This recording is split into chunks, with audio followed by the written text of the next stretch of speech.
എപ്പിസോഡിന്റെ opening സീനിൽ ആ കപ്പോൺ അവനവന്റെ കൈ അങ്ങനെ നീട്ടി അവന്റെ ടീംമേറ്റിനെ തന്നെ അറഞ്ചം പുറഞ്ചം ഷൂട്ട് ചെയ്ത് കൊല്ലുകയാണ്. അതുകൊണ്ട് ഒരു സെക്കൻഡ് നമ്മുടെ ആൾക്കാർ വണ്ടർ അടിക്കും. അവനവന്റെ സ്വന്തം ടീംമേറ്റിനെ തന്നെ യാതൊരു ദയയും കൂടാതെ കൊന്നു തള്ളിയിരിക്കുകയാണ്. അപ്പൊ ക്യാമറ അങ്ങനെ സൂം ചെയ്ത് അവൻ ഷൂട്ട് ചെയ്ത അവന്റെ കൈ കാണിക്കും. ആക്ച്വലി അവന്റെ കയ്യിലെ ഒരു ഡോർ ഓപ്പൺ ചെയ്ത് ഒരുപാട് ആൾക്കാർ അവരാണ് പെപ്പോമിനെ ഷൂട്ട് ചെയ്ത് കൊന്നത്. കപ്പം അവന്റെ വയറ് അത് ഓപ്പൺ ചെയ്ത് എല്ലാവരോടും പുറത്തേക്ക് വരാൻ പറയും. അടുത്ത നിമിഷം ഒരു ബറ്റാലിയൻ ആൾക്കാർ പുറത്തേക്ക് ഗണ്ണൊക്കെ ആയിട്ട് അങ്ങനെ നമ്മുടെ ആൾക്കാർക്ക് നേരെ വരും. അവറ്റകളാണെങ്കിൽ ആ റെഡ് ലൈൻ അത് ക്രോസ് ചെയ്യേണ്ട താമസം ജയന്റുകളായിട്ട് മാറും. നമ്മുടെ ആൾക്കാർ അത് കണ്ട് ഫ്രീസ് ആയിട്ട് നിൽക്കുകയാണ്. ബ്രൂക്കിനാണെങ്കിൽ പേടിക്കേണ്ട ആവശ്യമില്ല. ബുള്ളറ്റ്സ് അവന്റെ ദേഹത്ത് കൊണ്ടാലും ഒന്നും സംഭവിക്കില്ല. സാഞ്ചിക്ക് അത് വലിയൊരു വെല്ലുവിളിയാണ്. മാത്രമല്ല അവന്റെ കൈക്കുള്ളിൽ ആദ്യം ബ്രൂക്ക് ആൾക്കാരെ കണ്ടപ്പോ അത് അവന്റെ വെറും ഇല്യൂഷൻ ആണെന്നാണ് കരുതിയത്. പക്ഷെ ഇങ്ങനെ ഒരു വമ്പൻ ട്വിസ്റ്റ് അത് അവരാരും തന്നെ സ്വപ്നത്തിൽ പ്രതീക്ഷിച്ചില്ല. ആക്ച്വലി ഇവൻ ആ കാസ്റ്റിൽ ഫ്രൂട്ട് കഴിച്ചിട്ടുണ്ട്. സോ അവനവന്റെ ബോഡി തന്നെ ഒരു കാസ്റ്റിലാക്കി മാറ്റി അതിന്റെ ഉള്ളിൽ ഒരുപാട് പേരെ ഈസി ആയിട്ട് അവന്റെ പടയെ അക്കോമഡേറ്റ് ചെയ്യിപ്പിച്ചിരിക്കുകയാണ്. നമ്മുടെ ആൾക്കാർക്ക് ഇവനെ കുറിച്ച് അറിയാം. സബോർഡിനേറ്റ് ആർക്കി പലകത്തിൽ നമ്മുടെ ലൂഫി ഫൈറ്റ് ചെയ്യുന്ന സമയത്ത് ഇവനും അവിടെ ഉണ്ടായിരുന്നു. 300 മില്യൺ ബറി ബൗണ്ടിയാണ് ഇവന്റെ വാല്യൂ. സോ ഇവൻ ഒട്ടും നിസ്സാരക്കാരനല്ലാന്ന് നമ്മുടെ ആൾക്കാർക്ക് രണ്ടുപേർക്കും നന്നായിട്ട് അറിയാം.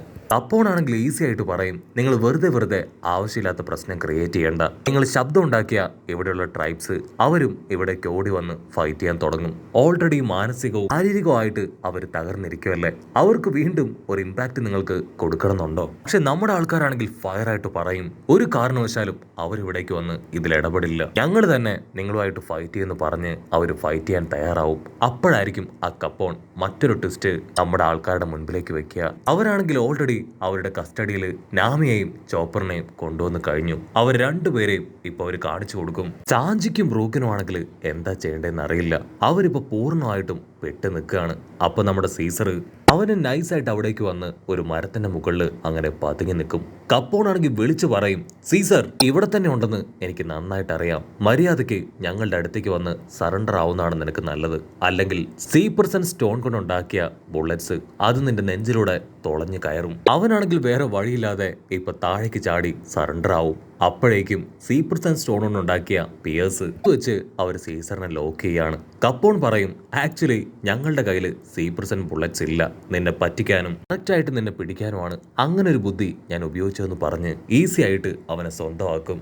നമ്മുടെ ആൾക്കാരെല്ലാവരും ഇപ്പൊ അവന്റെ കയ്യിൽ പെട്ടിരിക്കുകയാണ്. മാത്രമല്ല അവന്റെ ലക്ഷ്യമായിരുന്ന സീസറിനെയും അവന് കിട്ടി. അവനാണെങ്കിൽ നമ്മുടെ ആൾക്കാരോട് പറയും, ഓക്കെ നമുക്ക് കൂടുതൽ കാര്യങ്ങളൊക്കെ എന്റെ കാസ്റ്റിലേക്ക് പോയതിനു ശേഷം അവിടുന്ന് സംസാരിക്കാം. എത്രയും വേഗം നിങ്ങൾ എന്റെ കാസ്റ്റിലേക്ക് വരാനായിട്ട് അവൻ പറയും. കട്ട് ചെയ്ത ലൂഫി ആണെങ്കിൽ വണ്ടർ അടിക്കും, അവനെവിടെയാണ് കാസ്റ്റില് ഫസ്റ്റ് ടൈമല്ലേ ഇവിടേക്ക് വരണേ ചോദിക്കും. നാമിക്കാണെങ്കിൽ അത് കേട്ട് ചത്താ മതി എന്നാവും. ലൂക്കാണെങ്കിൽ വീണ്ടും സ്റ്റോറി കണ്ടിന്യൂ ചെയ്യും. നമ്മുടെ ആൾക്കാരെല്ലാവരും ജസ്റ്റ് വഴി അവന്റെ കാസ്റ്റിലേക്ക് കയറി കഴിഞ്ഞു. സാഞ്ചി ഒഴിച്ച് ബാക്കി എല്ലാവരെയും അവര് ചെങ്ങലയൊക്കെ ഉപയോഗിച്ച് കെട്ടിയിട്ടിരിക്കുകയാണ്. സാഞ്ചിയെ ഒരു ടേബിളിലിരുത്തി അവന് കുറെ അധികം റെസ്പെക്ട് ഒക്കെ കൊടുത്ത് കഴിക്കാൻ എന്തെങ്കിലും വേണോ എന്ന് ചോദിക്കും. സാഞ്ചി ആണെങ്കിൽ മറുപടി ഒന്നും പറയാതെ തല താഴ്ത്തിയിരിക്കും. കപ്പോൺ ആണെങ്കിൽ കാഷ്വലായിട്ട് ഇപ്പൊ സാഞ്ചിയോട് സംസാരിക്കും. മുൻപ് നമ്മൾ പരസ്പരം ഗണ്ണൊക്കെ വെച്ച് ഷൂട്ട് ചെയ്തിട്ടുണ്ട്. പക്ഷെ ഇപ്പൊ ഞാൻ വന്നത് ഒരു ഇൻവിറ്റേഷൻ തരാനാണെന്ന് പറഞ്ഞ് ഒരു കാർഡ് കൊടുക്കും. ഇത് വെറും ഒരു പാർട്ടിയല്ല, ഒരു വെഡിങ് റിസപ്ഷൻ ആണ്. തീർച്ചയായിട്ടും നീ അതിലേക്ക് വരണം. വിൻസ്മോക്ക് ഫാമിലിയുടെ 3ാമത്തെ മകന്റെ കല്യാണമാണ്. അത് മറ്റാരുമല്ല, സാഞ്ചി നീയാണ്. നീ കല്യാണം കഴിക്കാൻ പോകുന്നത് സ്കാർലറ്റിന്റെ ഫാമിലിയിലെ 35ാമത്തെ ഒരു പെൺകുട്ടിയെയാണ്. അത് കേട്ട് സാഞ്ചിയും നമ്മുടെ ആൾക്കാരും എല്ലാവരും ഒരുപോലെ ഷോക്കാവും. ഇവിടെ സാഞ്ചിക്കാണെങ്കിൽ അത് വിശ്വസിക്കാനായിട്ട് കഴിയില്ല.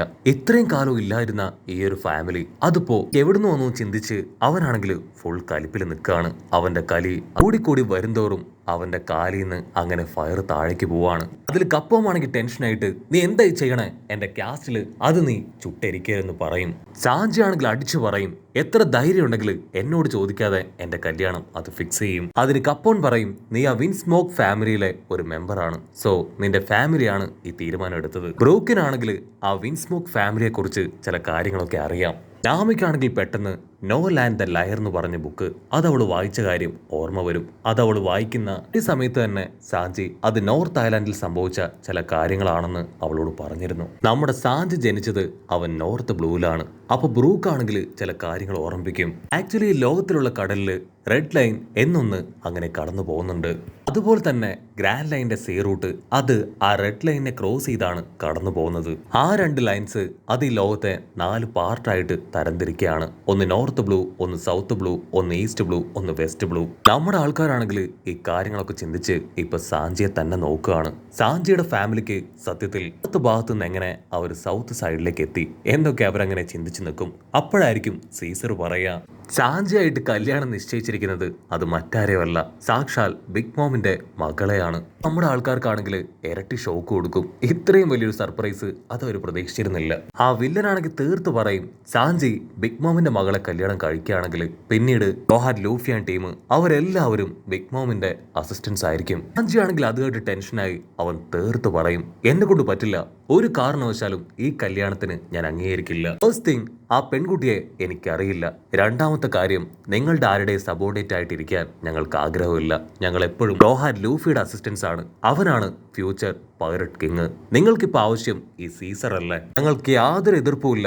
നിങ്ങൾക്ക് ഇവനെ കൂട്ടിക്കൊണ്ടു പോവാം. അതില് ഞങ്ങൾക്ക് പരാതിയും ഉണ്ടാവില്ല. ഇവനെ കൊണ്ട് ഓൾറെഡി ഒരുപാട് പേർക്ക് അവരുടെ ജീവൻ നഷ്ടമായി. നിങ്ങൾ ഇവനെ കൊണ്ടുപോവുകയോ തല്ലിക്കൊല്ലോ എന്ത് വേണമെങ്കിലും ചെയ്തോളൂ, ഇവനെ ചെയ്യാന്ന് പറയും. അതിന് ആ കപ്പോ വില്ലൻ അവനങ്ങനെ ക്യാഷ്വലായിട്ട് ചിരിക്കുകയാണ്. ഞാൻ ആക്ച്വലി ആ ഒരു ഇൻവിറ്റേഷൻ അത് നിന്നെ ജസ്റ്റ് കാണിക്കുക മാത്രമാണ് ചെയ്തത്. ഡിസിഷൻ എടുക്കാൻ നിന്നോട് ഞാൻ ആവശ്യപ്പെട്ടിട്ടില്ല. നീ ഇപ്പോൾ ഉള്ളത് എൻ്റെ മാൻഷനിലാണ്. പെർമിഷൻ ഇല്ലാതെ നിങ്ങൾക്ക് ആർക്കും ഇവിടുന്ന് പുറത്തു പോകാനോ രക്ഷപ്പെടാനോ കഴിയില്ല.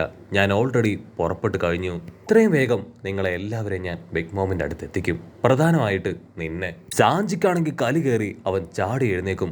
അതിനവൻ ഒരു കത്തിയെടുത്ത് സാഞ്ചി അങ്ങനെ ലോക്ക് ചെയ്യും. അത് മാത്രമല്ല, നാമയെയും ചോപ്പറിനെയും ബ്രൂക്കിനെയും ഒക്കെ അങ്ങനെ അവന്റെ പവർ ഉപയോഗിച്ച് ഞെരിക്കുകയാണ്. സാഞ്ചിക്കാണെങ്കിൽ അത് കണ്ട് സഹിക്കാനാവില്ല. ദയവ് ചെയ്ത് അവരെ ഒന്നും ചെയ്യരുത്, ഞാൻ വരാൻ തയ്യാറാണ്. സാഞ്ചി അത് പറയേണ്ട താമസം അവനാണെങ്കിൽ ഇപ്പൊ നമ്മുടെ ആൾക്കാരെ എല്ലാവരെയും റിലീസ് ചെയ്യും. അപ്പൊ വേറൊരുത്തം പറയും, ഞങ്ങളുടെ ബിഗ് മോം അവരെന്തെങ്കിലും ആവശ്യപ്പെട്ടിട്ടുണ്ടെങ്കിൽ അതാരായിരുന്നെങ്കിലും കറക്റ്റായിട്ട് ചെയ്യണം, അല്ലെങ്കിൽ ഞങ്ങൾ ചെയ്യിപ്പിക്കും. അവനാണെങ്കിൽ ഇപ്പോ സാഞ്ചിയോട് സീക്രട്ടായിട്ട് എന്തോ ഒന്ന് പറയും. അത് കേൾക്കേണ്ട താമസം സാഞ്ചി ഡബിൾ കലിപ്പില് പല്ല് കടിക്കും. നിങ്ങളെങ്ങനെ ഇത് കണ്ടുപിടിച്ചും ചോദിച്ച് സാഞ്ചി ആണെങ്കിൽ അങ്ങനെ മുരയ്ക്കാണ്. അപ്പോൾ അങ്ങനെ മനസ്സിലാവും കാര്യം വഷളാവാണ്. സാഞ്ചി അവൻ എല്ലാ കാര്യങ്ങളും തിരിച്ചറിഞ്ഞ് മിക്കവാറും നല്ല രീതിയിൽ റിയാക്ട് ചെയ്യാൻ ചാൻസ് ഉണ്ട് എന്ന്. ഇങ്ങനെ അവർ രണ്ടുപേരും വമ്പം കലിപ്പില് അങ്ങോട്ടും ഇങ്ങോട്ടും നോക്കി നിൽക്കുന്നതോട് കൂടെ ഈ ഒരു എപ്പിസോഡും അവസാനിക്കുന്നു. എപ്പിസോഡ് ഇഷ്ടപ്പെടുകയാണെങ്കിൽ തീർച്ചയായിട്ടും ലൈക്ക് ചെയ്യാനും കമന്റ് ചെയ്യാനും ഷെയർ ചെയ്യാനും മറക്കല്ലേ. അടുത്തൊരു അടിപൊളി എപ്പിസോഡുമായിട്ട് കാണുന്നവരെ ഇറ്റ്സ് മീ വിത്ത് മല്ലു വെബിസോ.